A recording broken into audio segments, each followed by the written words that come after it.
je me rappelle, ma première expérience professionnelle, je voulais déjà créer des choses. Et on fait toute sa journée, on prend plaisir, on sait pas vraiment ce qu'on fait, mais on est dans le... Voilà, on est ailleurs, quoi. Et ça, c'est vraiment quand on est dans le flow. C'est que quand je travaille sur mes sujets, quand je les porte, on m'a souvent dit que j'avais les yeux qui pétillent. Il y a certainement quelque chose à faire, mais ma faiblesse, c'est que je connais personne.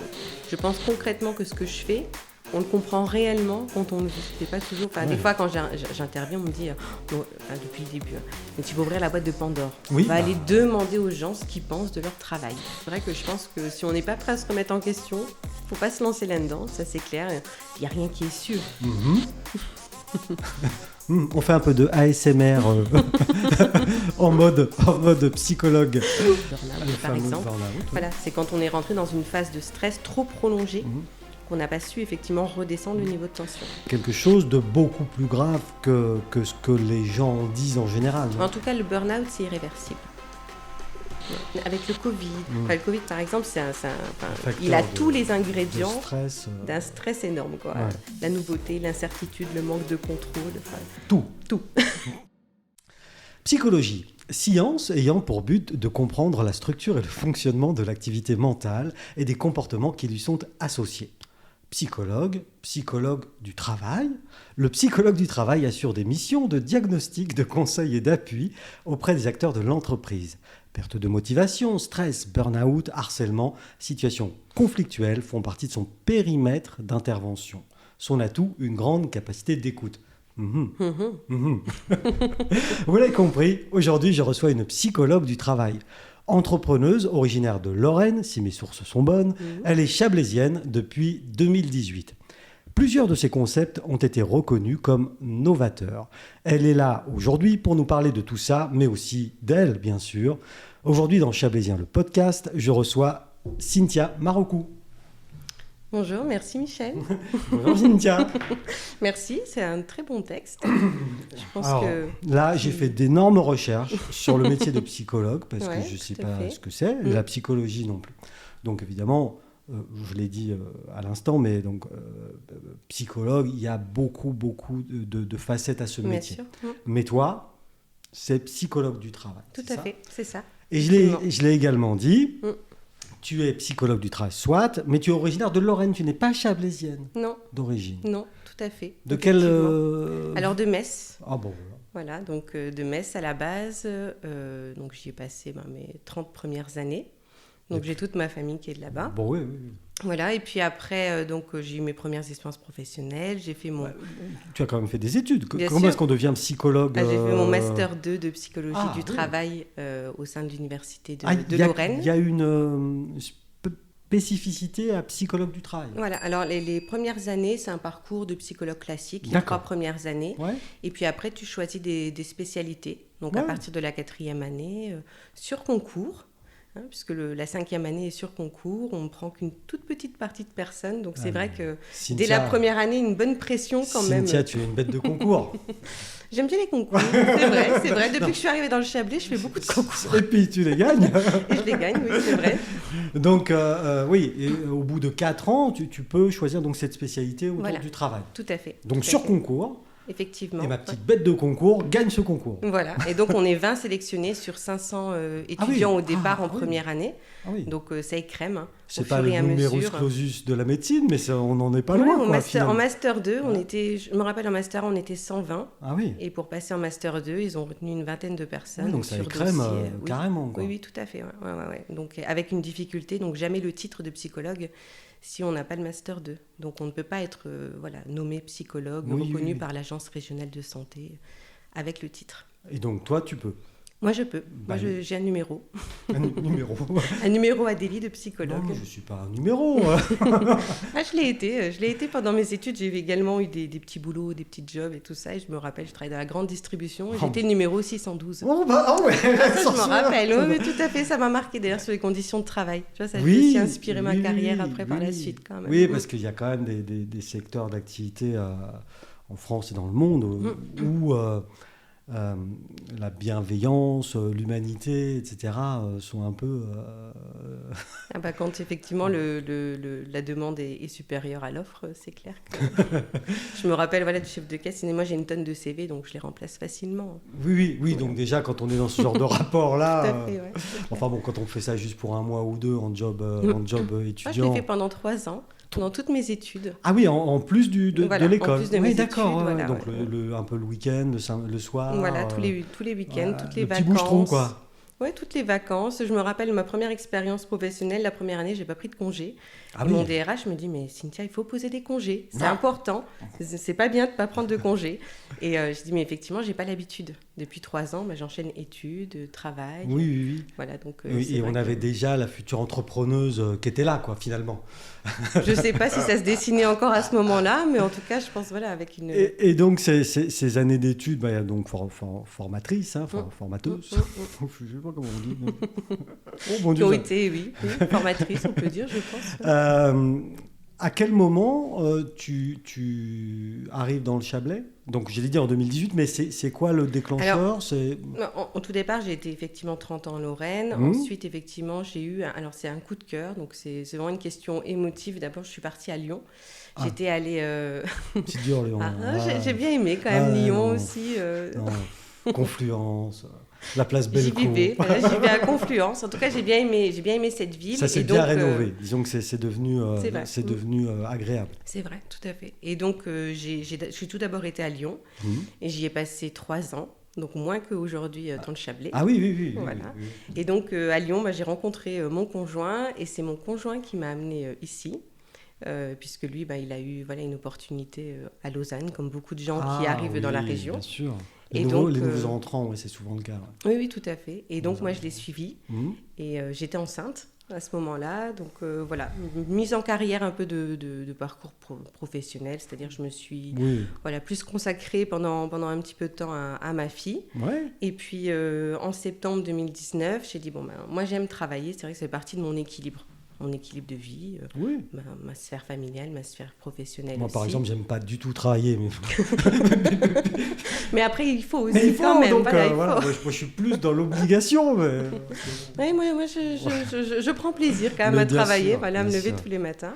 Et je me suis dit, effectivement, qu'est-ce que je peux faire sur le territoire? Comment je peux développer, effectivement, je pense, cette fibre entrepreneuriale que j'ai. Je me rappelle, ma première expérience professionnelle, je voulais déjà créer des choses.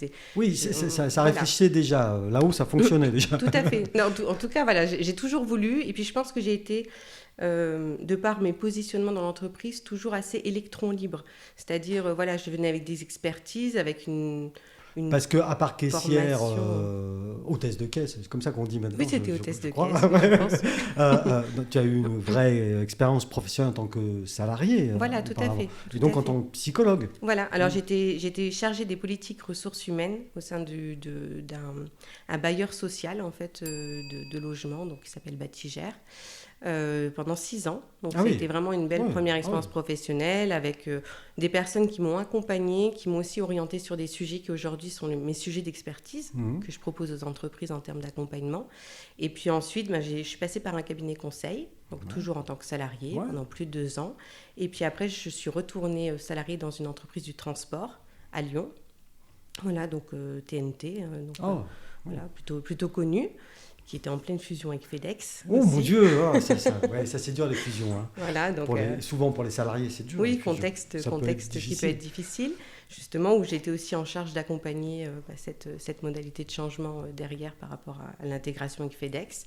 Et puis ensuite, je suis partie, j'ai rejoint mon conjoint ici. Et voilà. Et j'ai décidé de créer ma société en septembre 2019. Donc l'enfant est arrivé. Voilà. Et la société. Et tout comment est-ce que... Parce que donc, je ne l'ai pas dit dans mon préambule. D'ailleurs, je m'en veux, je m'en rends compte. Tu aurais pu me le dire quand même, Vincent. J'avais oublié de citer le nom de l'entreprise que Cynthia a créée, qui s'appelle Spark2. Tout à fait, c'est ça. Spark2.fr. Oui. Oui, c'est vous tapez dans Google Spark2. Oui. Et a priori, ce sera bien référencé. Oui. Hein, a priori. Je pense. Non, on Peut-être espère. qu'il y aura les chaussures, peut-être devant, partout. Ah, mais il y a des choses... Oui, Ah alors, oui. mais enfin, quelle idée! Ah, j'ai pas pensé au départ. Mon Dieu! Bon, c'est pas grave. Donc, c'est pas les chaussures, il faut cliquer Non. sur le truc en dessous. Voilà, tout à donc, fait. autour de la psycho. Et donc, déjà, pourquoi le nom Spark2? Alors, quand je me suis lancée au tout départ, j'ai commencé... Alors, moi, j'aime beaucoup Simon Sinek, je sais pas si tu connais. Ça te parle? Oui, oui, bien sûr. Non, mais c'est Oui. parce qu'elle le prononce avec l'accent. Ah, Oui, le pourtant, je suis pas pourquoi. très, Le voilà, pourquoi. le pourquoi. Voilà, le Pourquoi. why, hein. Why. Voilà. Et donc, je me suis inspirée pas mal de ces lectures.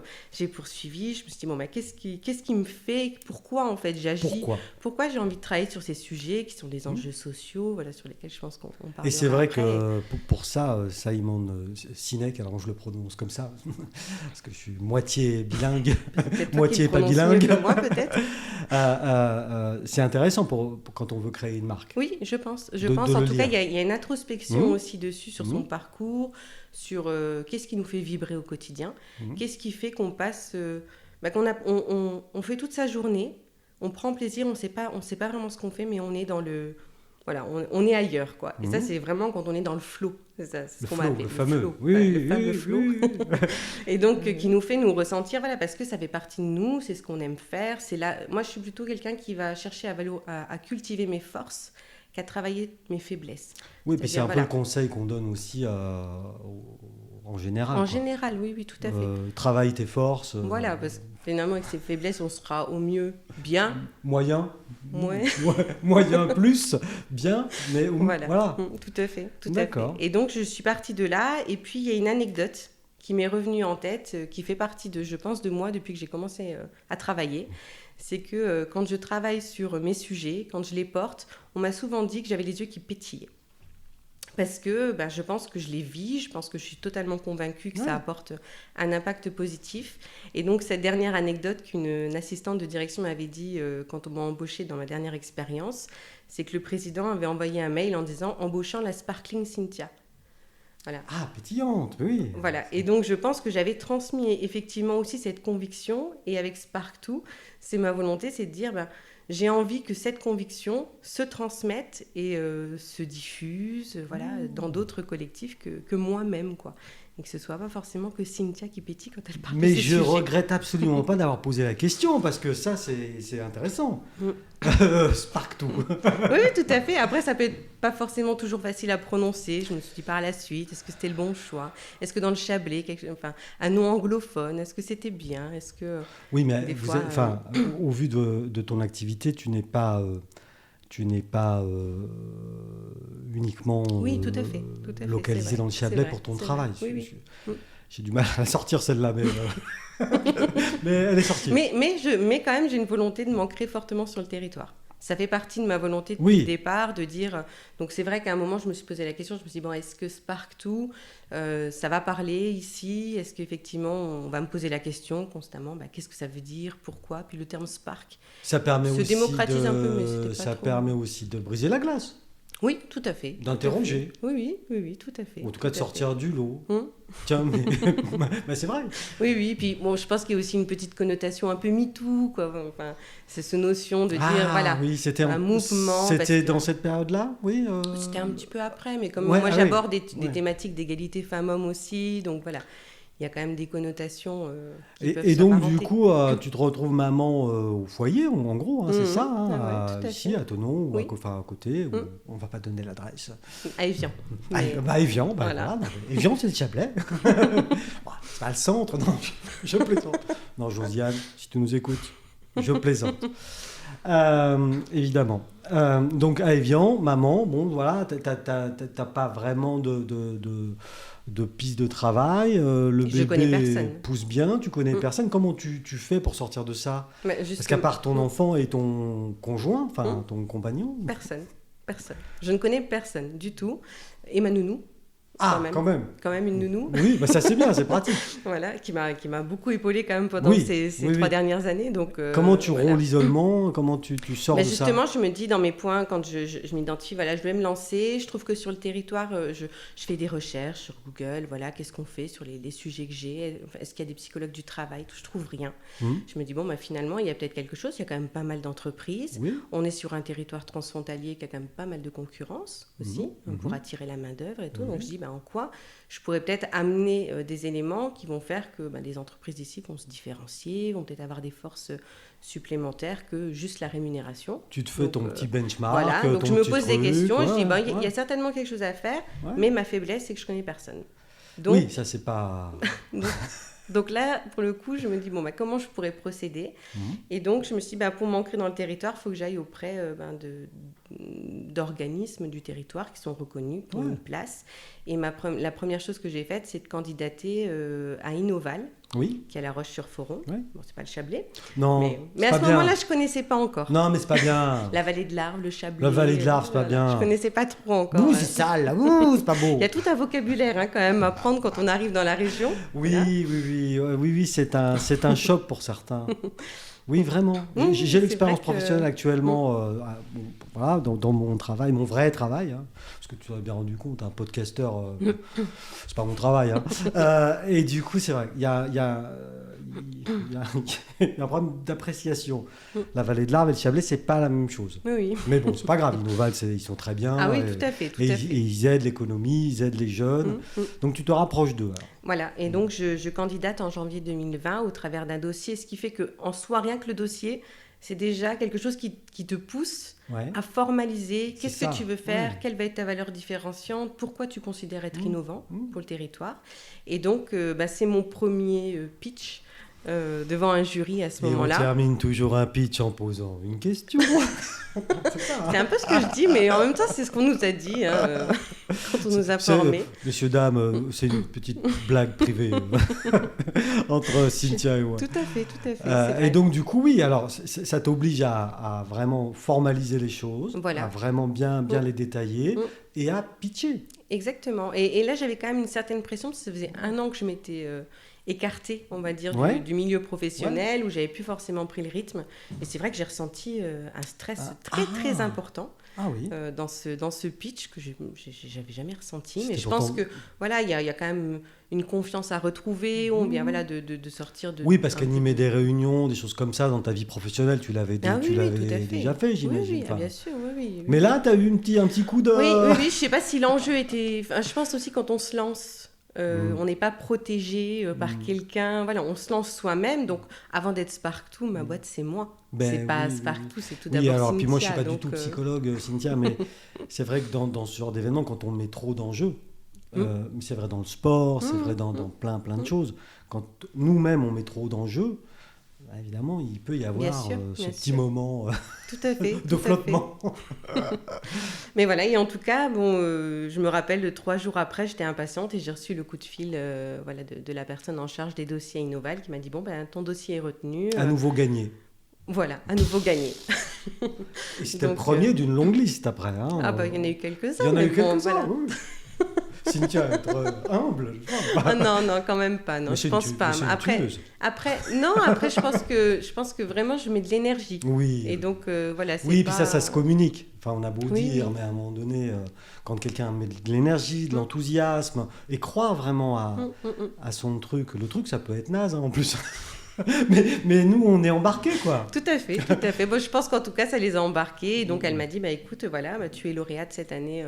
Et donc, Innoval, t'ont apporté quoi, alors, dans ton... accompagnement pendant 1 an. Juste l'accompagnement, mais pas de locaux ou de choses comme ça. Non. On pouvait on pouvait emprunter les bureaux si on avait besoin. Ah oui, il y avait quand même des bureaux partagés, des choses comme ça. Tout à fait, mais c'est vrai que moi, j'ai travaillé de chez moi. Mais là, c'était plutôt un accompagnement 1 fois par mois qui m'a demandé quand même, du coup, d'avancer.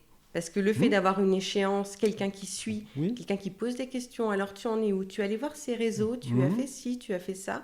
Du coup, ça permet d'avancer et de ne pas rester isolé. Parce qu'à ce moment-là, je travaillais dans mon bureau, dans ma pièce chez moi. Ouais.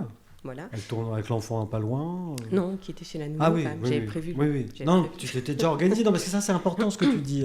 Pour une jeune maman qui souhaiterait entreprendre, même si ton business il n'était pas encore du tout rentable Non, ou même du peut-être tout. même vendable, quoi. Du tout, non, Parce que non. c'était juste une idée, quoi. Mm, mm, mm. Cette démarche-là de dire, ben non, moi je travaille, Bien donc sûr. voilà, il faut que je...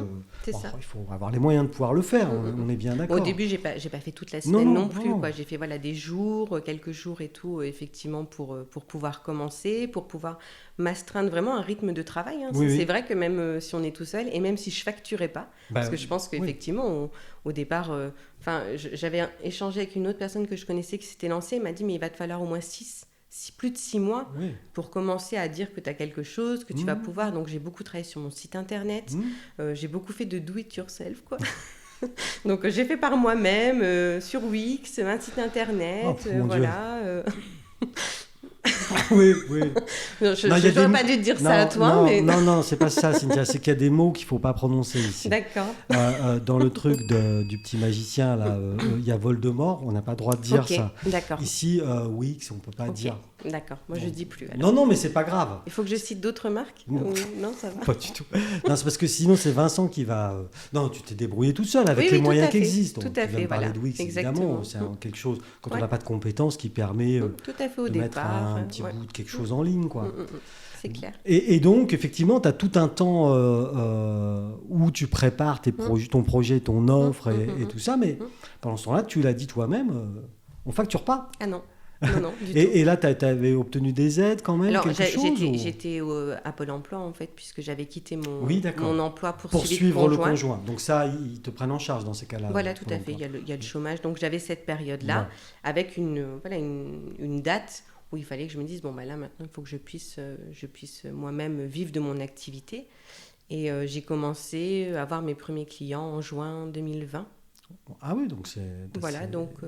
ça fait une grosse année, mais c'est assez récent quand même. Oui, tout à fait. Et puis ça a fonctionné par bouche à oreille, par réseau. Voilà. Moi, je crois beaucoup au réseau aussi. Hein. Je pense qu'aujourd'hui, on est une société de réseau quand même, hein, ça c'est sûr. Il y a les réseaux sociaux, mais Il y a le réseau réseau en soi. de Voilà, base, il tout à fait. a toujours fonctionné. C'est à la fait. place du village, c'est... Oui, Oui. c'est ça. Ouais. Et puis des personnes qui avaient travaillé avec moi auparavant, qui me connaissaient, qui savaient comment je travaille, puisque je pense concrètement que ce que je fais, on le comprend réellement quand on le vit.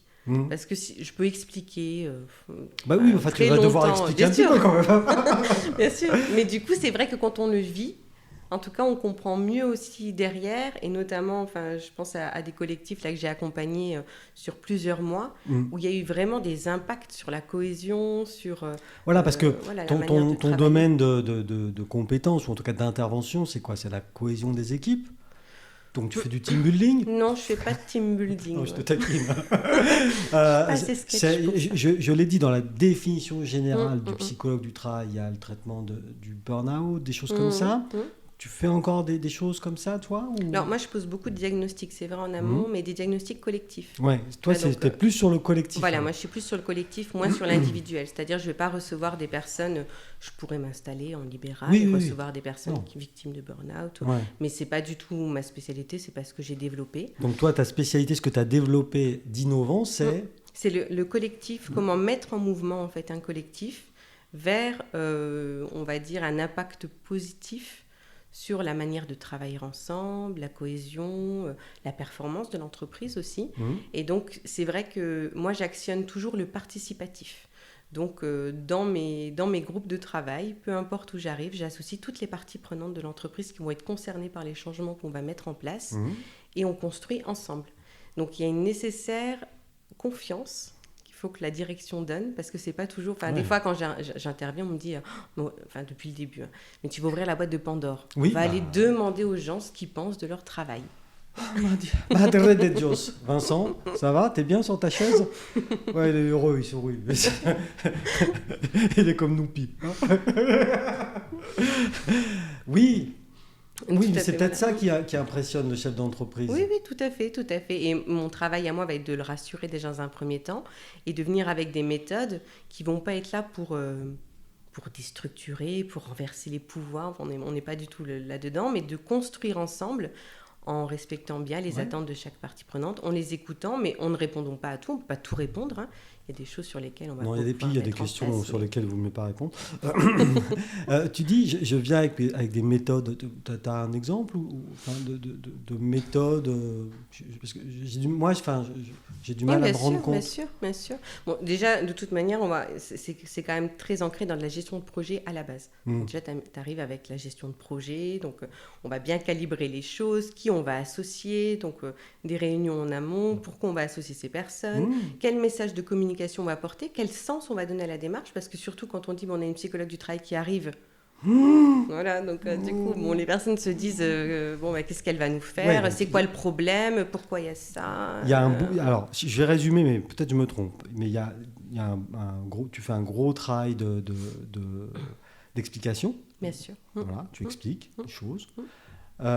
Et ensuite, tu crées un contexte sur une problématique précise. Tout à fait. Je sais pas. Parfois, elle est mal identifiée ou pas identifiée. On sent quelque chose, mais... En tout cas, tu crées un contexte de calme où on peut dire ce qu'on pense. En gros, c'est ça. Bien sûr. Et puis après, je vais passer effectivement en diagnostic. Et donc là, tout va dépendre de la taille quand même de l'effectif. Si c'est beaucoup de personnes, on va passer plutôt par des techniques de questionnaire, des techniques d'entretien collectif, techniques d'entretien individuel. Et moi, après, je digère le tout. Je fais des analyses. Je vais bien manger. Parce qu'il faut digérer quand même pas mal. Je vais bien manger, je reviens dans 15 jours. C'est ça. Effectivement, oui, c'est un peu ça. Et au final, tu donnes des pistes à ces entreprises, ou des pistes ou des conseils, je ne sais pas comment tu appelles ça, pour qu'elles puissent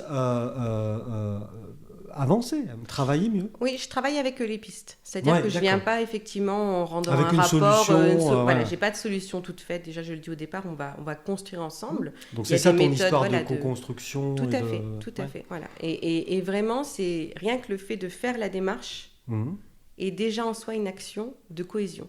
Parce qu'on amène les gens à travailler ensemble. Et je vais prendre des acteurs que moi je fais tout le temps travailler ensemble, par exemple dans des entreprises qui ont des instances représentatives du personnel. Je vais les mettre en rapport avec les ressources humaines. Ils sont plutôt en général dans des relations conflictuelles, de revendications. Et là, le but, c'est pas ça. Le but, c'est de co-construire ensemble. Et donc, rien que la posture est différenciante, on les amène à travailler d'une manière différente. Et donc, par la suite, j'espère, en tout cas, je vois des impacts d'un dialogue social entre des élus du personnel et des RH beaucoup plus positif, beaucoup plus serein, amélioré. Et rien qu'en faisant ce travail sur des sujets qui normalement favorisent plutôt l'adhésion, tels que la qualité de vie au travail en général. C'est pas des sujets de discorde en soi. Enfin, ça peut l'être sur certains sujets quand même. Oui, parce que notamment sur ce canapé là que les gens ne voient pas, mais qui est là, nous il y a une dispute, c'est qui va le prendre pour la sieste, toujours. Équité. Là, équité. Comment on attribue, quelles sont les règles. C'est Vincent qui gagne toujours. D'accord. Là, c'est mort. C'est mort. Et tu l'as dit, mais je vais juste le répéter avec mes mots à moi pour être. De toute façon, à partir du moment où toi, tu as un œil extérieur, qu'on te demande d'intervenir, il y a un problème ou il n'y en a pas. Enfin, ça. Mais à partir du moment où toi, avec ton œil extérieur et sans a priori, finalement, tu t'adresses aux uns et aux autres avec la même empathie et la même douceur qui te caractérise. Ça va dépendre. Des fois, on n'est pas toujours de même humeur, mais bon. Non, mais ça c'est sûr. Ou en tout cas, voilà. Et tu leur demandes en toute naïveté de travailler ensemble, sans connaître leurs différents. Si bien sûr. Tout à fait.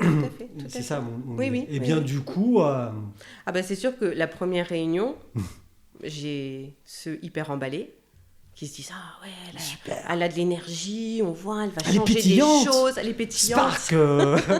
Elle va nous changer, heureusement qu'elle est là et tout. Puis il y a les autres, ils sont très méfiants. Encore un. On va encore nous mettre quelque chose. Qu'est-ce qu'elle va nous mettre encore J'espère qu'ils disent pas ce genre de choses quand même, mais peut-être dans leur tête. Je jouais à fond, quoi, Cynthia. J'ai pas entendu ça encore. Mais voilà, on sent. Il y a toujours, et moi, ma vraie réussite, c'est quand ces personnes-là, à la fin, ce sont les premiers qui disent merci. Oui. Et du coup, là, je me dis, peut-être que des fois, tout ce que je fais, c'est très immatériel, c'est très impalpable, à part des présentations PowerPoint, ça, je les vois. Ouais, qui sont pas terribles, d'ailleurs. ça, c'est pas vrai, je crois pas. Mais... peux taquiner un peu. Bien sûr, oui, tout à fait, tout à fait. Mais globalement, c'est quand ces personnes-là ensuite se disent oui, il y a quelque chose qui a changé. Oui, parce Alors que... je dis pas quand je pars, tout est parfait. Non, bien au contraire, parce qu'il faut revenir après.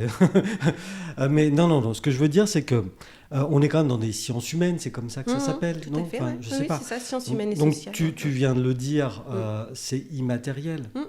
Il y a beaucoup de gens qui se disent c'est du bullshit, ces bien histoires. Sûr, bien sûr. Ou caritatif aussi. Caritatif, parce que c'est vrai que moi je travaille beaucoup sur des sujets aussi tels que la prise en compte du handicap au travail, oui. La gestion des seniors, des jeunes aussi, l'égalité femmes-hommes, et je peux entendre, voilà, en tout cas dans ma carrière, je sais qu'on m'a déjà appelé le bisounours, par exemple, mais je l'assume aujourd'hui. Moi j'aime bien être un bisounours. Oui, c'est pour mignon. le coup. Oui, mais non, mais c'est mignon. Mais c'est vrai qu'on a toujours l'impression que c'est du plus. On fait le truc en plus. C'est un peu en dehors de l'entreprise, alors que ça fait pleinement partie des enjeux RH qu'ils peuvent avoir, mais qui ne doivent pas être portés que par la RH. Parce que si c'est porté que par la RH, ben ça devient vite des réponses à des réglementations, des réponses à de la gestion d'entreprise classique. Ça doit être vraiment porté par des directions. Et c'est vrai que ça, c'est les messages de départ que je porte. S'il n'y a pas de soutien de la direction sur ce que je fais, ça ne fonctionnera pas. Oui, et puis le soutien, c'est même plus que ça. Enfin, c'est quasiment les coups des franges, quoi. Enfin, en tout cas, un blanc-seing. Enfin, je sais pas, on l'appelle comme on veut, mais un go. Bien sûr, oui. Et puis un portage. Oui, faut porter les messages. Voilà. Et donc, du coup, il y a des directions aussi qu'il faut accompagner en amont. À intégrer les messages, à comprendre les enjeux pour eux. Mais donc ton job, ou en tout cas ce que tu fais, ton savoir-faire que tu exploites, c'est plus destiné à des grandes boîtes quand même. Finalement, je le pensais, et c'est ce qu'on m'a souvent dit. Ouais. tu fais que des grandes entreprises. Alors bien entendu, c'est plus facile à vendre parce qu'ils ont tellement d'obligations légales et ils ont envie de le transformer en opportunité. C'est souvent la phrase qu'on va leur donner pour argumenter, que c'est plus facile à y entrer. Par contre, là, dernièrement, j'ai accompagné des petits collectifs de 15 personnes, une association, voilà, donc pas sur des sujets particuliers, mais des sujets de gouvernance, de dire comment on travaille mieux ensemble dans un collectif de 15 personnes. Parce que dès qu'on est 15, dès qu'il y a un conflit, ça se voit beaucoup plus que quand on est 1000. Oui. Donc pour le coup, il y a vraiment un impact très fort, et ça fonctionne aussi. Donc c'est pas que pour les grandes. Et puis on le dit peut-être pas assez, mais dans une organisation associative ou d'entreprise, le moindre conflit, ça peut vraiment dégrader beaucoup de choses. Tout à fait. Et puis le moindre absentéisme, voilà. Donc c'est ça désorganise tout. Tout à fait. Donc du coup, aujourd'hui, tes interventions, ça va de 7 à 77 ans, si j'ose dire, mais des grosses boîtes aux moyennes et aux plus petites. Voilà, tout à fait, oui. C'est vrai que j'ai pas de tri par taille. Non. Par contre, après, je vais m'adapter. Effectivement, je vais pas forcément faire les mêmes méthodes, le même temps, la même durée, voilà. Donc. Et donc là, ça fait quoi? Ça fait une année, un an. Un an et demi. Plus d'un an. Un an et demi que tu es donc une businesswoman reconnue. Il y a encore du travail. Oui, mais on apprend tous les jours. Oui, tout à fait. Tout à fait. Et du coup, qu'est-ce que tu tires de cette expérience d'entrepreneuse pour l'instant, toi, à titre personnel, ou même. Bon, je trouve que ça pousse effectivement à se remettre en cause, à se remettre en question. Perpétuellement. C'est vrai que je pense que si on n'est pas prêt à se remettre en question, il ne faut pas se lancer là-dedans, ça c'est clair. Il n'y a rien qui est sûr. On se lève, on ne sait pas forcément. Donc là, on vit vraiment sur ce qu'on fait. Si je vais au travail et que je ne fais rien, j'ai rien. Donc là, c'est vrai qu'en tant que salarié, parfois, on peut se dire cette journée-là, j'ai été très productif, mais on a quand même son salaire. Là, c'est différent. La cantine, il y avait des frites, j'ai trop mangé. Voilà. C'est ça. Mais non, mais c'est vrai que là, il y a une pression quand même assez ça, tu la sens, toi, tu la vis? Alors, je l'ai vécu quand même, surtout quand on regarde l'agenda et qu'on se dit il n'y a pas grand-chose. Il n'y a pas grand-chose. Moi, c'est beaucoup moins en ce moment, donc oui, ça va. Ça va. non, ça va. Mais c'est vrai qu'on le sent quand même, vis-à-vis aussi, peut-être d'une certaine flexibilité qu'on a. Et du coup, tout le monde pense qu'on est plus disponible. C'est-à-dire, mais t'es ton propre patron, donc tu prends des congés quand tu veux, tu fais comme tu veux. Sauf qu'il y a des clients quand même à côté. Donc moi, ça fait 2 ans que j'ai pas pris de congés, si tu veux. Donc... Voilà, c'est plutôt ça, en fait. Oui, il faut être très souple. Effectivement, s'adapter sans cesse. tout à fait. Et puis, faut avoir du courage quand même, moi je trouve, parce que c'est soi-même qu'on met un peu sur.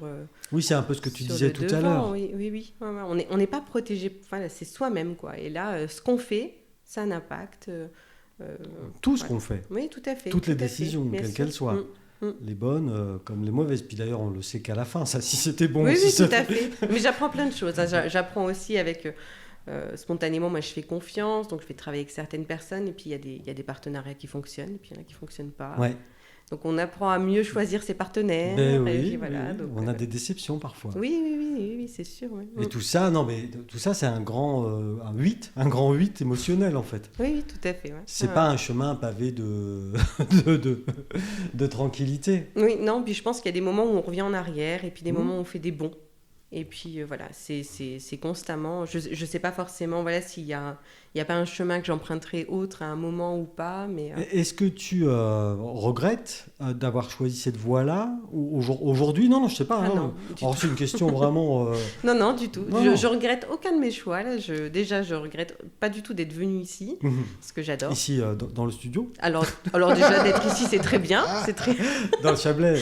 Dans le Chablais, en tout cas, oui. Non, c'est une très belle région, vraiment. Enfin voilà, oui. je pense qu'on s'y est bien installé aussi personnellement.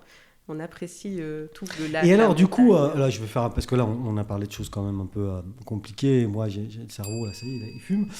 Mais tout à l'heure, tu m'as dit, je suis arrivé ici, à part mon conjoint et puis mon enfant qui était tout petit, je connaissais personne et la nounou. Est-ce qu'aujourd'hui, tu as des amis dans le Chablais? J'ai des amis dans le Chablais. Oui, j'ai des amis. Alors, je suis pas sûre qu'ils soient du Chablais à la base. Non, mais ça, peu importe. Tu t'es fait des amis bien ici. Sûr, bien sûr, oui. Des amis, puis des relations professionnelles qui sont aussi des relations, ça aide, amicales, bien sûr, c'est sûr que... Ça aide quand même. Tout à fait. Le travail. Bien sûr, et les enfants aussi. Et l'école. Bien sûr. C'est le lieu. Ah oui, j'ai des amis parents. Voilà. parce que l'enfant, du coup, va à l'école maintenant. Bien sûr. Ouais, parce que du coup, c'était... Elle a 3 ans. 3 ans. Elle a 3 ans, ça y est, c'est bien. Elle vient de rentrer à l'école, tout à fait. Je fais le psychologue. Ah oui. Je l'ai pas fait. On fait un peu de ASMR en mode psychologue. Et sur ton... Je l'ai dit aussi au tout début, et je reviens à ça, parce que là, on plaisante, mais... Donc j'ai dit bête de concours. Alors ça, c'est sur le ton de la plaisanterie. Oui, bien sûr. Mais donc, on a parlé d'Innoval, où la pression, tu as réussi à être coaché, ou je sais pas, accompagné. Oui. Et ensuite, tu as eu d'autres phases dans ta progression. À quel moment tu as candidaté ou est-ce que tu t'es présenté Alors, par la suite, une fois qu'effectivement j'ai fait Innoval, j'ai entendu parler de la pépinière d'entreprise Delta. Qui est à Thonon-les-Bains, à Vongy. Voilà, à Vongy. Et donc, du coup, je me suis dit, effectivement, moi, je peux travailler de chez moi, surtout avec le Covid. C'est vrai que depuis le Covid, ça a plutôt été une opportunité parce que ça a vraiment développé, du coup, le travail à distance. Le télétravail. Ah bah oui, c'est sûr que pour moi, en tout cas, quand j'étais consultante dans un cabinet, je me déplaçais 125 jours par an sur toute la France.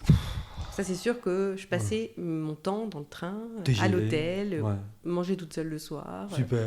Voilà, donc ça a été une des raisons qui m'a fait quitter quand même le cabinet. Oui. Voilà, et c'est vrai qu'avec le fait que le télétravail se soit autant développé, aujourd'hui, ça me permet de travailler pour Lyon, pour Paris, de mon bureau de Thonon. Qui est donc, puisque tu avais candidaté à la pépinière Delta. Tout à fait. Et donc là, à nouveau, win. Tu gagnes. Alors, oui. Après, c'est vrai que là, pour le coup, ma volonté, c'était aussi de m'ancrer. Comme je le dis, je pouvais travailler de chez moi. Mais je voulais être dans le territoire, m'imprégner, connaître des personnes d'ici. Puis il y avait aussi cette problématique de la solitude. Oui, tout à fait. Ça, c'est sûr. C'est en creux dans tout ce que tu dis depuis tout à l'heure, mais sûr. Le chef d'entreprise, il est seul souvent. Ah oui. Surtout s'il travaille chez lui, depuis chez lui. C'est clair. Et donc là, ça t'a permis aussi de rompre cet isolement. Moi, je pense que clairement, moi, je suis plutôt extravertie au sens où je réfléchis avec les autres. Ah, Voilà, l'introverti, c'est celui qui réfléchit, il a Tout besoin seul. de ce temps. comme moi. Voilà, Je suis introverti. peut-être, je sais Mystérieux. pas. Ombrageux. Mais en tout cas, il a besoin de ce temps. Ce Oui, temps oui, d'introspection, oui, ce oui. qui n'est pas mon cas. Moi, j'ai Ouais. besoin d'échanger, de Ouais. parler, et c'est comme ça que j'avance. Pour toi, c'était donc important. Voilà, c'est très important, le très, collectif. Très important d'avoir tes collègues, donc, parce que aujourd'hui, la pépinière Delta à Thonon, c'est une 10, 12 entreprises, 13, je crois. Oui, je non, crois. pas 13, ça porte malheur. Oui, en tout cas, plus d'une 12, dizaine. plus d'une dizaine, ouais. donc ils sont jeunes plus ou moins, mais enfin, c'est des jeunes entrepreneurs, en tout cas, tous. Et c'est sûr qu'il y a une espèce d'énergie. Bien sûr. Je sais pas, toi qui es psychologue, tu vas appeler ça intelligence collective, un truc comme ça, non? Bon, en tout cas, on essaye aussi entre nous. Ouais. On a fait par exemple des réunions où j'avais amené de la méthode de co-développement. Aussi, par exemple, pour chacun apporter ses problématiques et dire peut-être qu'on ne fait pas les mêmes activités, mais on rencontre tous des difficultés, que ce soit commercial, que ce soit juridique. Voilà. Donc, est-ce qu'on peut partager, et notamment dans le contexte sanitaire actuel, on peut se poser des questions des fois sur sa société et tout, mais est-ce que les autres n'ont pas des avis à me donner? Comment ils font? Donc tu avais organisé ça, toi, au sein de la pépinière? Oui, c'est bien. Ouais, on avait fait... Donc là, on en a refait une séance la dernière fois, qui était animée par Sarah, de la pépinière. Sarah, qui est l'animatrice. Qui est l'animatrice de la pépinière, ouais. qui a repris en fait la méthode pour tenter de générer ça. Et puis au-delà de quelque chose de très formel, informellement, voilà. Oui, au moins discuter, on se voit, avancer, on discute, on se soutient. Et toi, tu avais besoin de ça? Ah, tout à fait. Dans ton approche. Ouais. Et tu as retrouvé... Pour le lien, et aussi pour moi, ça renforçait aussi ma confiance au sens d'une crédibilité. Ouais. Je pense quand on a un lieu de travail... Parce que toi, même en tant que psychologue, puisqu'il y a quand même ce mot qu'on peut utiliser pour te nommer, bien sûr. Tu avais ce syndrome le syndrome de l'imposteur, enfin de l'imposteuse. Non, je crois pas que c'est ça, mais par contre, c'est vrai que... Tu parles de crédibilité, tu me dis renforcer ma crédibilité. Ah, quand on fait du conseil, voilà, on se dit, comme je le disais tout à l'heure, déjà, tout est immatériel. Oui. Donc, si on n'a déjà pas en plus de lieu de travail identifié, quelque chose de formel, ça commence à faire un peu, peut-être, parallèle, quoi. Enfin, je sais pas comment dire, mais je dirais pas coach, parce que sinon les coachs, voilà, mais bon. Non, mais un cantatoire, quoi, ou espèce de gourou, de chaman, c'est chamanique. Voilà, oui, non, mais au moins ça instaure quelque chose, oui. Et puis moi, ça me donne aussi un rythme. Fait sortir de chez moi, ça met un lieu différenciant. Oui, ça c'est important. Oui. Mais du coup, on s'en rend bien compte dans tout ce que tu expliques depuis tout à l'heure, que quand on démarre une entreprise, qu'on est une jeune femme, une jeune maman, ça peu importe, tout le monde peut le faire, mais l'une des clés, c'est quand même la rigueur des rendez-vous, je veux dire, des rendez-vous qu'on se donne à soi-même. Tout à fait. Des deadlines qu'on peut se donner à soi-même, parce que oui, il faut que je fasse ça, c'est pas une deadline. Surtout au départ, quand on n'a pas de clients. Oui. Départ, il faut que je fasse ça, ok, mais non, il faut que je fasse ça pour vendredi. Voilà. Et donc ça, toi, tu as maintenu cette rigueur-là tout au long de ton processus de création. Ah oui, je pense que je me suis... En tout cas, depuis le moment où j'ai dit j'y vais, ouais. Je pense que j'ai pas eu de moment d'arrêt, quoi. Et donc, donc en 2020, on l'a bien compris, un nouveau succès dans l'affaire Spark2. Tu obtiens ce bureau dans cette pépinière, et pour une jeune entreprise, c'est bien. Alors, évidemment, le territoire du Chablais, il est ce qu'il est. Heureusement, il y a ça qui existe. C'est peut-être pas assez grand, c'est peut-être pas assez... on peut peut-être pas accueillir assez de monde, mais... globalement, ça existe, et donc ça, c'est bien. Il y a des jeunes entrepreneuses qui peuvent... moi, je trouve que c'est très dynamique, en tout cas. Voilà, qui peuvent en profiter, donc ça, c'est bien. Mais en plus, parce que toi, n'écoutant que ton courage, tu as eu une autre idée récemment, qui a été couronnée d'un petit succès, d'estime, mais un petit succès quand même. Raconte-nous cette nouvelle idée. Alors, elle n'est pas si nouvelle que ça, parce que je pense qu'elle est antérieure à la création de ma société. Une autre idée, alors. Voilà, peut-être. En tout cas, c'était une idée. Ah. C'était pas un projet. C'était une idée. C'était une idée. Vous avez une idée innovante. Oui, c'était ça le message. C'était ça le message. Et c'est vrai qu'en étant à la pépinière, il y a eu ce programme Kickstarter qui a été lancé par le CRIC, qui est l'Agence économique du Chablais. Le centre de ressources et d'innovation en Chablais. Voilà, c'est ça. Voilà, et donc du coup, ce programme de pré-incubation, c'est vrai qu'on parle finalement incubateur, moi j'avais jamais entendu avant de me lancer. Non, mais peut-être certaines personnes qui nous écoutent vont être un peu larguées. Mais dans la création d'entreprise, il y a plusieurs phases. Il y a ce qu'on appelle l'incubateur. Donc c'est quelque chose où on va aider une entreprise vraiment toute jeune. Voilà, on est à peine sur, on incube. Voilà, tout à fait. Oui. Et avec un projet, puis on le rend concret. Oui, on va le rendre concret. Et avant ça, il y a le pré-incubateur. Donc, c'est juste, j'ai une idée. Exactement. Vincent, qui a souvent des idées, lui, il incube. Surtout le dimanche matin. Faut plaisanter, ça va. Et ça, c'est avant. Donc, la pré-incubation. Donc, tu as eu une idée qui était... Donc effectivement une idée pour agir en faveur des personnes qui ont des risques d'inaptitude au travail, donc de perdre leur travail à cause de leur santé. C'est vraiment ça le sujet, puisque c'est un sujet qui m'a quand même touchée assez souvent dans ma carrière. L'inaptitude au travail. Exactement, tout à fait, au travail. Et donc c'est une solution pour favoriser de la mobilité. La mobilité dans l'entreprise ou inter-entreprise. Et donc j'ai rempli ce dossier du Kickstarter. Je me suis dit voilà, moi j'aime bien. On voit que j'aime bien les dossiers finalement. Fan de dossier. Voilà, fan de dossier. Mais en tout cas, j'aime bien parce que ça me permet de formaliser, d'aller plus loin. Et donc j'ai dit je vais tenter. C'est la première session qu'ils font et puis on va voir ce que ça donne. Et effectivement, c'était super riche en 2 mois, accompagné par Mathieu Ozanne, un consultant, vraiment qui a été là pour nous. Pour puncher, parce que pour le coup, il a accéléré les choses. Pour un peu. De toute façon, c'était un programme, d'après ce que j'en sais, très court. Hein. Oui, c'était un programme c'était une dizaine de semaines. Oui, très court. Très court. Donc avec du coaching. C'était un coaching assez intensif avec effectivement... Et voir au final si l'idée pouvait être viable, finalement.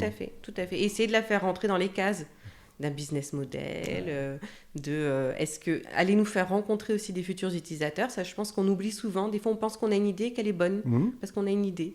Mais peut-être qu'elle ne répond pas à un marché, peut-être qu'elle ne répond pas à un besoin.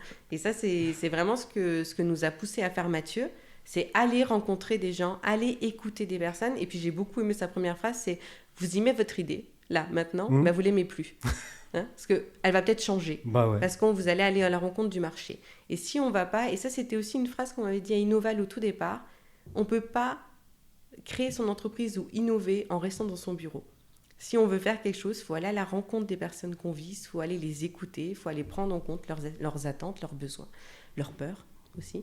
Et pourquoi votre solution va venir changer les choses. Parce que finalement... c'est le but. Tout à fait, oui. C'est pas juste de se faire plaisir. C'est ça. On se fait plaisir en mettant des post-it et tout ça, bien sûr. Oui. Mais il y a des grands fans de post-it. Ou de Trello. C'est les post-it numériques. Oui. On a utilisé, bien sûr, oui. Moi, j'utilise beaucoup ça à distance. Parce que donc, en gros, ce que tu me dis, c'est que Mathieu, le coach, et puis avant, on t'a dit, oui, ton idée, il faut la confronter au monde réel. En gros, c'est ça. Exactement, oui, tout à fait. C'est ce que tu as fait. C'est ce que j'ai fait. Et d'ailleurs, ça m'a amené à revoir certains paramètres que je n'avais pas du tout envisagés au départ, à prendre en compte qu'il y aurait peut-être certaines difficultés que je n'avais pas pensées non plus, parce que moi-même, je n'ai pas été concernée vraiment par le sujet, par la problématique, moi, en tant que personne. Je l'ai vu plutôt autour de moi. Oui. Et donc là, ça m'a permis effectivement de revoir. Mais quand même dans ton cercle personnel. Dans le cercle personnel et professionnel. Ouais, tu as vu cette problématique de l'inaptitude au travail, et toi, ça t'a touché. Oui, tout à fait. Oui, parce que ce qui me touche, c'est de se dire... cette personne-là, on sait très bien qu'on ne pourra rien faire avec, et puis on engage le licenciement, on ne va pas chercher forcément à lui retrouver un travail, on n'a pas anticipé, on n'a pas prévu... Donc voilà, après, il y a des entreprises qui mettent des vraies choses en termes d'aménagement et tout ça, mais souvent, c'est très tardif. Et ça représente beaucoup de monde qui se retrouve sur le bord du chemin. Voilà, qui sont plutôt déjà plus de 50 ans. C'est plutôt des profils aussi de personnes. Et donc, toi, dans ton idée, c'est de proposer aux entreprises qui se trouvent dans ce cas-là une solution pour leurs collaborateurs qui se trouvent d'un coup inaptes parce qu'ils peuvent même plus porter... avant l'inaptitude, en tout cas, dès qu'il y a des premières restrictions, de leur proposer, pourquoi pas des aménagements, mais quand il n'y a pas d'aménagement possible, comment je les accompagne aussi ? Est-ce que juste je les laisse absents jusqu'à ce qu'ils s'en aillent ? ou est-ce qu'effectivement je leur propose d'autres solutions, telles que pourquoi pas la reconversion vers des métiers qui vont les rendre aptes et plus inaptes. Ça, c'est ton challenge. Ouais, c'est mon challenge. Non, mais c'est vrai. Oui, c'est sûr. Ça, c'est un gros challenge. Hein, oui, parce oui, que là, oui, pour oui, le oui. coup... Et du coup, c'est un projet qui est extrêmement ambitieux quand même.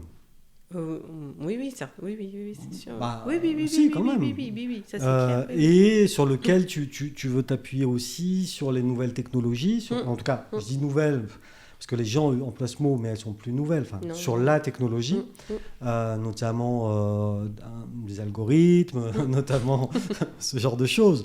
On peut faire confiance des fois aux algorithmes. Oui. Tiens, d'ailleurs, aujourd'hui, la justice algorithmique arrive en France. D'accord, Bien, ok. voilà, okay. c'est un scoop. D'accord. Je te le délivre tel quel.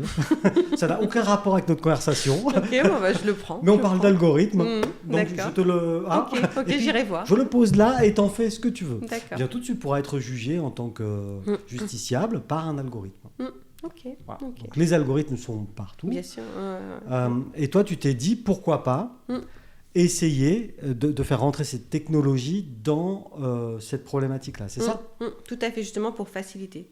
Parce que pour le coup, ce sont des problématiques complexes. Il y a plein de paramètres qui entrent en compte, des compétences, des offres d'emploi sur un territoire, pourquoi pas des aspirations aussi des personnes. Et tout ça pour faciliter la connexion entre toute cette complexité. Et comme j'aime bien la tech, parce que je pense que à la base, j'aime quand même la tech. Oui, ça me plaît. Ça se voit à ta montre. C'est mon cadeau de Noël. Oui, moi aussi j'ai le même. Ah, non, mais c'est vrai que j'aime bien la tech et je pense que peut-être, si on parle des stéréotypes, par exemple, sur les femmes ou les hommes et tout, c'est vrai que quand on est une fille petite, on a, en tout cas, il y a une trentaine d'années, on était moins orientés. Je commence, hein. En tout cas, on était moins orientés vers des métiers tech. Oui. Et je pense que si j'avais peut-être été un garçon, à mon avis, je me serais moins tournée vers des sciences humaines et sociales, mais peut-être plus vers la tech. Et aujourd'hui, tu serais ingénieur aujourd'hui. Pourquoi peu ? Certainement, mais je pense peut-être, oui, les hommes en tout cas. Ah, toi, tu penses que les stéréotypes ont orienté tes choix petite. Bien sûr, ils orientent nos choix, c'est sûr. Non, je sais pas moi. Parce que moi, alors si toi t'es vieille, t'imagines-moi. Ah si, je suis né au Jurassique, donc ouais, sans doute. Justement, moi quand j'interviens, je travaille beaucoup sur la notion des stéréotypes, parce qu'on a parlé des diagnostics, mais c'est vrai que sur des sujets par exemple d'égalité ou de handicap, je vais faire des interventions aussi pour sensibiliser à des stéréotypes, notamment des stéréotypes des choix d'orientation professionnelle. Et quand on prend les femmes, par exemple, sur les 86 familles de métiers qui sont recensées par l'INSEE, elles en occupent majoritairement que 12. Ah oui. Voilà, les hommes, c'est plus de 35. Ah ouais. Donc, on voit quand même que les choix... Non, mais les choix professionnels sont orientés, et c'est tout de suite des métiers d'aide, d'accompagnement, de soutien, qui sont plus fortes pour les femmes. Et notamment, moi, il y a un stéréotype, j'adore le casser celui-là, parce qu'on me dit souvent que les femmes, elles ne peuvent pas travailler dans des métiers très... pénible physiquement, faire du port de charge, notamment dans des colis. Parce qu'elle pourrait se retrouver inapte au travail. Exactement, voilà. En tout cas, c'est trop compliqué. Et c'est vrai que j'aime bien casser ça en se disant, mais on ne se pose pas la question quand elles sont aides-soignantes et qu'elles manipulent des corps en moyenne à 80 kilos. Personne ne dit que ce n'est pas un métier fait pour les femmes parce qu'il y a trop de port de charge. Et donc voilà, ça c'est des choses que j'aime bien. T'as vu ? Non mais j'aime bien casser ces stéréotypes, voilà. C'est vrai que comme sur le handicap, souvent la question que je pose quand je commence, c'est quel est le pourcentage de personnes en situation de handicap qui sont en fauteuil roulant ? Ton avis ? À mon avis, c'est à moi de répondre. Allez, 2%. Ah bravo, tu connais la réponse. Bah oui, j'avais lu. Non, je sais pas, j'ai dit au pif. Si, moi c'est 2%. Ouais. C'est 2%, mais c'est très surprenant. Généralement, les gens disent plus 10-15%. D'accord. Parce que l'image qu'on a représentative du handicap, c'est le fauteuil roulant. Oui. Voilà, donc tout ça, c'est ce qui est le plus visible, aussi. Parce que c'est ce qui est le plus visible. Oui, aussi. Et 80% des handicaps sont invisibles. Oui, c'est vrai. Oui. Donc, du coup... Tout à fait. Voilà, donc j'aime bien intervenir là-dessus, sur les stéréotypes. Oui, et du coup, parce que là, on a digressé un petit peu, on va retourner sur notre chemin. Dans ton projet, qui est encore à l'état de projet, il n'est pas finalisé et loin de là, mais dans l'idéal, dans un monde idéal, dans 6 mois, quelqu'un aura un problème d'inaptitude au travail. Parce qu'ils portent des charges trop lourdes, aussi bien si je suis aide-soignante ou je sais pas, je travaille chez TNT ou que sais-je, ou autre chose, n'importe quel type, parce qu'il n'y a pas que ça dans l'inaptitude au travail, il y en a plein d'autres. D'ailleurs, c'est pareil, tu viens de nous donner 2-3 exemples de choses un peu auxquelles on ne s'attend pas, et dans les inaptitudes... Aujourd'hui, globalement, les inaptitudes, c'est les troubles musculo-squelettiques. Ouais, c'est quand même ça. C'est majoritairement ça, donc les canals carpiens, les maux de dos. Canal carpien qu'on peut se déclencher. Le problème, on peut le déclencher avec la souris. La souris, je suis assez... moi, je suis mitigé. Mais le stress est quand même un facteur qui développe beaucoup aussi. Souvent, on dit avec la souris, on peut le déclencher, mais moi, ça fait 30 ans que je travaille avec une souris. Oui, mais moi, je pense qu'il y a une variable stress très importante aussi dans les métiers où on manipule beaucoup la souris. C'est parce que je suis pas stressé, ça. Non, peut-être. En tout cas, ou alors tu sais bien gérer le stress et faire redescendre la pression. Mais en tout cas, oui, le stress je ne vais pas faire un cours sur le stress, mais voilà, sécrète... En tout cas, on sécrète un certain nombre d'hormones, des catécholamines, on appelle ça. Quand on a des catécholamines... Voilà. Très bien. Je renvoie à la vidéo de l'INRS qui l'explique très bien. Quand je suis stressé, je sécrète des... Catécholamines. Voilà, dans ton cerveau. Ok. Et donc, quand il y en a trop, effectivement, ça vient attaquer le cœur, les tendons, tout ça. Et donc, au bout d'un moment, c'est ce qu'on appelle l'épuisement. Et donc, que tu traduisais au tout départ par le burn-out, par exemple. Burn-out, Voilà, c'est quand on est rentré dans une phase de stress trop prolongée, qu'on n'a pas su effectivement redescendre le niveau de tension. Parce que, alors on va du coq à l'âne, mais c'est intéressant. La discussion en tout cas, moi, m'intéresse. Et je m'en fous, c'est mon podcast. D'accord ? Je te suis. Je trouve que le mot burn-out, il est souvent utilisé à mauvais escient, parce que c'est une vraie maladie. Très proche, alors tu m'arrêtes parce que moi je ne suis pas psychologue, mais très proche de la dépression, qui est aussi une vraie maladie handicapante, un vrai problème. Et souvent les gens, parce qu'ils ont un petit coup de mou, un petit coup de fatigue, ils disent je suis en burn-out. Non, c'est pas ça. Non, du tout. Alors c'est vrai que maladie... difficile, parce que c'est vrai que même les médecins ont du mal à mettre burn-out, parce que c'est pas reconnu comme une maladie professionnelle pour le moment, mais ça peut être reconnu comme cause d'origine professionnelle. Ça peut l'être. Okay. Néanmoins, le burn-out, contrairement à la dépression, c'est lié au travail. Uniquement. Voilà. Comme ça, on caractérise déjà, bien et puis la choses. dépression va avoir d'autres symptômes. Oui. Non, mais enfin... Mais beaucoup de personnes se disent mais c'est à peu près similaire. Il y a des symptômes, les pleurs, la tristesse, l'apathie, ce sont des symptômes. Mais après, c'est vrai que le syndrome du burn-out, il y a un tableau clinique très précis. Voilà. Et notamment, moi, ce que j'entends, c'est la phrase « il est plus comme avant ». Il a changé. Et ces phrases qui disent dans une entreprise, quand on voit un collègue, il a changé, auparavant il rigolait, il riait, il est devenu très cynique, perte d'estime de soi, plus d'émotion, ça rit plus, ça pleure plus. Voilà. Là, on commence à avoir des vrais signes de burn-out. Et ça, c'est les signes assez typiques, mais qui sont après une période d'exposition très longue au stress. Au stress, c'est quand même dû au stress. Au stress, mais au stress qui est généré par des facteurs de stress. Et les facteurs de stress sont celles qu'on va trouver dans l'entreprise. Oui. Voilà. Et c'est ça qui va différencier par rapport à la dépression, effectivement. Donc déjà, le premier signe, c'est quand on commence à la machine à café, dire « il a géchant quand même ». Il a géchant. Il a géchant quand même. Oui, non, je parle, c'est pour Vincent, parce que faut que je parle dans son dialecte. Ça va, j'ai compris le verlan. Faut que je parle dans son dialecte, sinon il ne comprend pas. Bien sûr, oui, tout à fait. Sinon, on l'exclut. Et moi, je suis inclusif. Tout à fait. Voilà, l'inclusion. Non, mais d'accord. Et alors, moi, comme je ne sais pas du tout, j'ai employé le mot maladie, mais tu l'as dit toi-même, tu m'as repris, c'est un syndrome, c'est ça ? Oui, syndrome de burn-out. Syndrome de burn-out. Qui a plusieurs symptômes. Mais qui est quelque chose de beaucoup plus grave que ce que les gens disent en général. Non ? En tout cas, le burn-out, c'est irréversible. Voilà. Donc, on a 3 phases dans le stress. La phase d'alarme, on la ressent tous.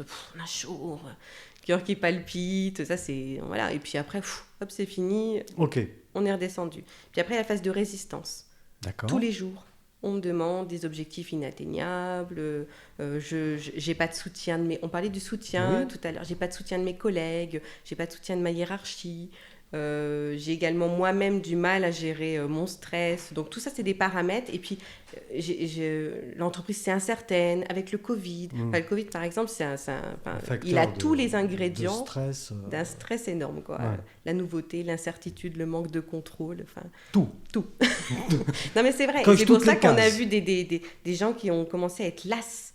On est en phase de résistance, on résiste, et effectivement on peut s'épuiser par la suite à force de trop résister et pas trouver de moyenne. On appelle ça l'adaptation en fait, c'est naturel. Hein. Oui. Comme un arbre qui se plie face au vent, on s'adapte. Mais parfois on n'arrive plus, effectivement on s'épuise. Et quand tu dis que c'est irréversible, c'est-à-dire que j'aurais changé, pour le coup, pour reprendre j'aurais changé pour de bon et pour toujours. Je retrouverai plus jamais de gaieté. Alors, après, il va y avoir des accompagnements qui vont faire en sorte qu'on peut effectivement, en tout cas, aller mieux. Repartir en fait de cette situation, mais ça laisse une trace. C'est pas. Donc c'est ce que je te dis, c'est bien plus grave que ce que la grande majorité des gens disent. Il a fait un burn-out parce qu'en vrai, il était un peu fatigué pendant 15 jours. Non, c'est bien plus grave que ça. Bien sûr. Après, on peut être épuisé. On peut être épuisé au travail. Parce que saisonnière, des petites dépressions saisonnières, parce que manque de lumière. Alors, c'est pas le cas ici, parce qu'on s'en prend plein la tronche depuis tout à l'heure. Mais, et je pense à ça justement parce que il y a une super initiative en fait dans le 74 qui s'appelle Haute-Savoie. qui s'appelle le collectif de prévention du burn-out de 74. D'accord. Et donc, toutes les personnes peut-être qui écoutent ou quoi, ils ont un site internet, ils ont une ligne gratuite aussi d'appel qu'une personne qui s'estime en tout cas être pas bien au travail peut téléphoner. Et donc, c'est une association avec des médecins, des psys, des coachs, plein de personnes pluridisciplinaires qui aident à ça. Quoi. Je ne sais pas si c'est possible que tu fasses ça, mais... si moi ou Vincent, nous on travaille, quelqu'un qui travaille, n'importe qui, à quel moment il faudrait qu'il déclenche le signal d'alerte pour se faire aider ? Comment est-ce qu'on peut sentir que là, c'est trop ? Je ne sais pas, est-ce que il y a un drapeau rouge à un moment ? Si, oui, il y a des symptômes en fait. Alors, j'ai pas le tableau tout exact en tête, mais néanmoins... T'as pas le tableau complet ? Non, tu vois, je le vois là, mais j'arrive pas à relire ce qui est écrit dedans. Ah merde, c'est con. Mais en tout cas, non, voilà. Mais quand j'accompagne des managers notamment, ce qui arrivait pas mal pendant la crise où j'ai fait du distanciel et tout ça, je présentais les symptômes à chaque phase. Et mon objectif, c'était de leur dire, c'est pas de vous transformer en psy, ce sont des managers, on m'a pas transformé, mais c'est d'être... Quand on connaît pas une grille de lecture, on peut pas observer.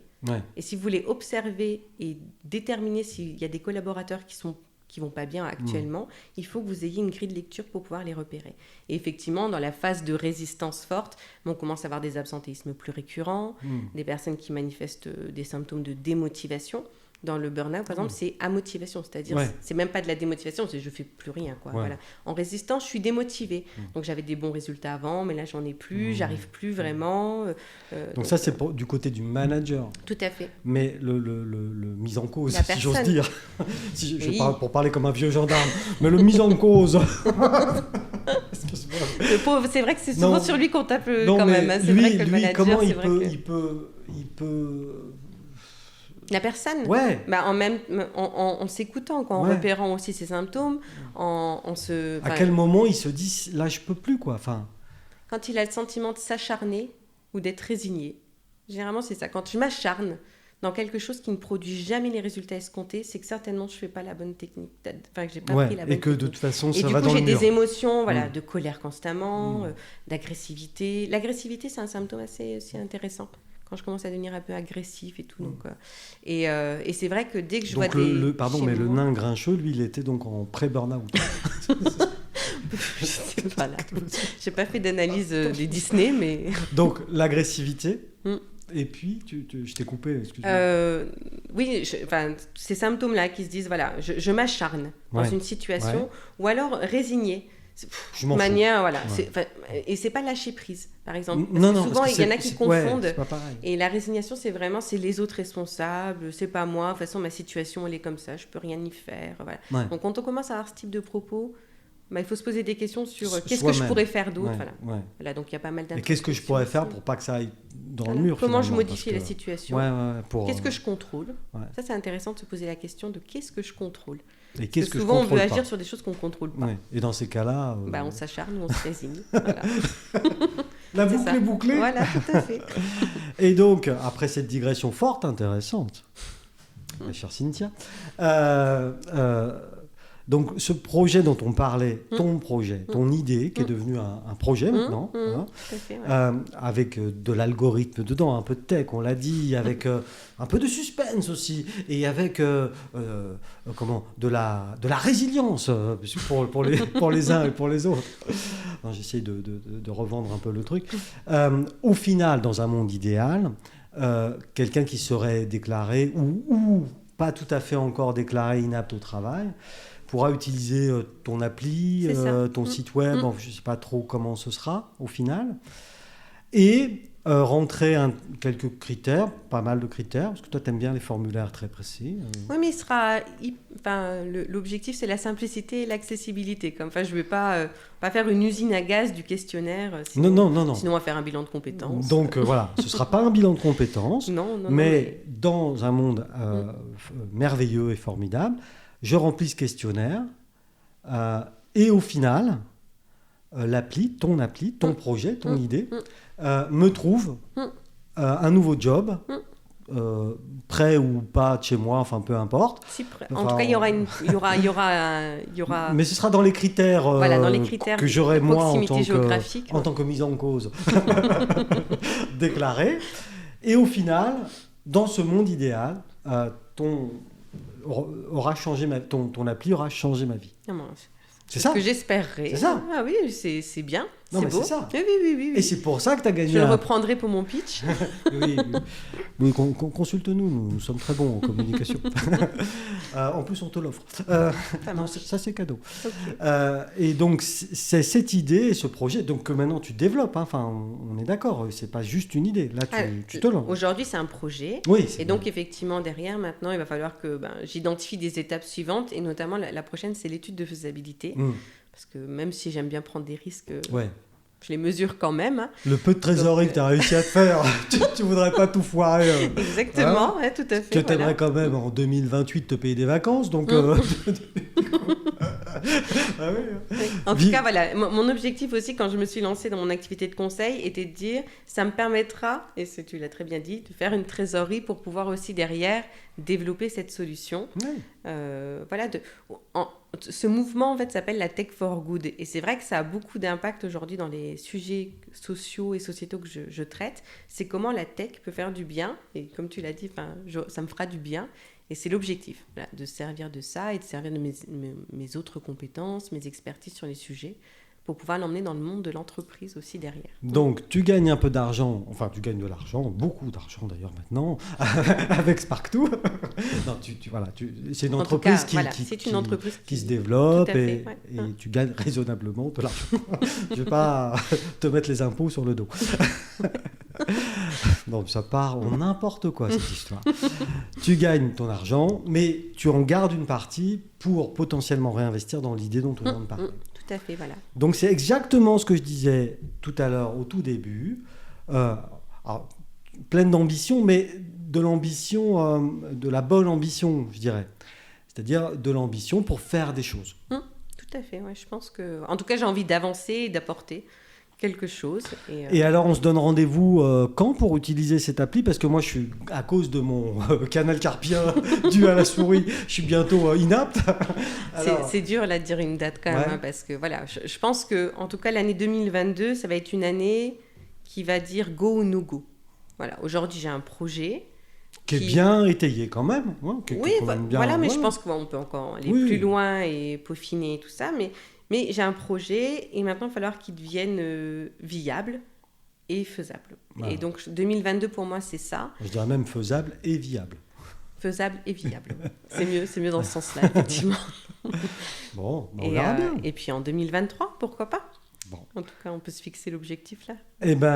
Merci beaucoup, en tout cas, Cynthia, d'être venue nous expliquer tout ça. Et puis, on se donne rendez-vous en 2023. D'accord, ok, ça marche. Merci. Merci.